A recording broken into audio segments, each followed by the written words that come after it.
Breaking news. J News. Entertainment is right.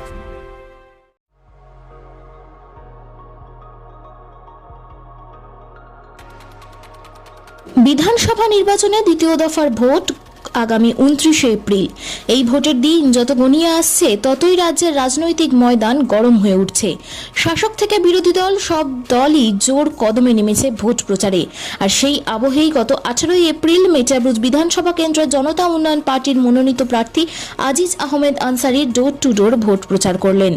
এই vote প্রচারে জনতা উন্নয়ন পার্টির প্রার্থী আজিজ আহমেদ আনসারি বেশ সাড়া পাচ্ছেন সাধারণ মানুষের কাছ থেকে। Bureau report, J news.